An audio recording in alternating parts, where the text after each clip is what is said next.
Come spend the day with me as a freelancer. So, yan. For today's view, ito ang aking view sa hotel na pinag-i-stayan ko ngayon. Since feeling ko kasi kota na ako sa gala and pagod na yung katawan ko. So, nag-decide talaga ako na mag-stay muna dito sa location na to kasi medyo peaceful sa part na to ng Bangkok. And feeling ko talaga makakapag-focus ako sa work.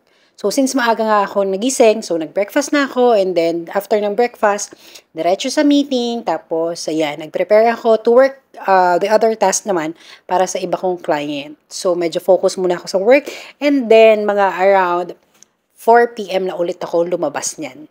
So, since nagutom na ako, dahil ang last kakain ko was yung breakfast pa.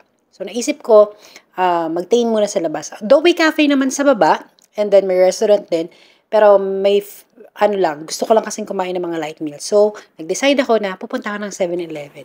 So, malapit lang naman yung 7-Eleven dito sa pinag-stayan ko, walking distance lang.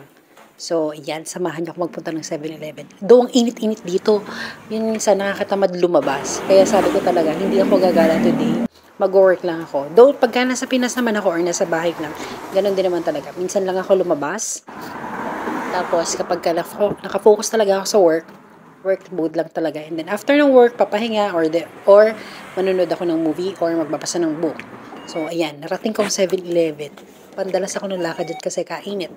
And then, yun, bumili lang ako ng mga mista ko dito na merienda. And then, before ako mag-dinner. And then, kasi pag midnight, may work pa ulit ako. So, kumakain din talaga ako sa madaling araw.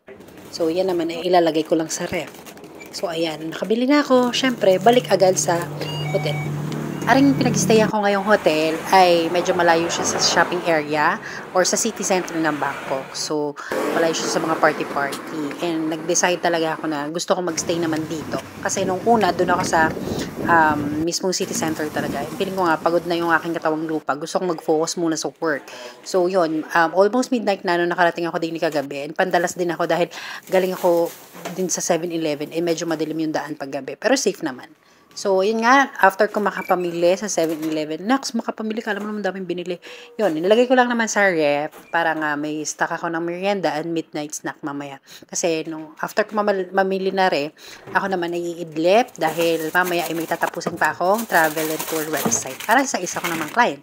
So, that's all for this video. And thank you sa panonood. Yun na yun.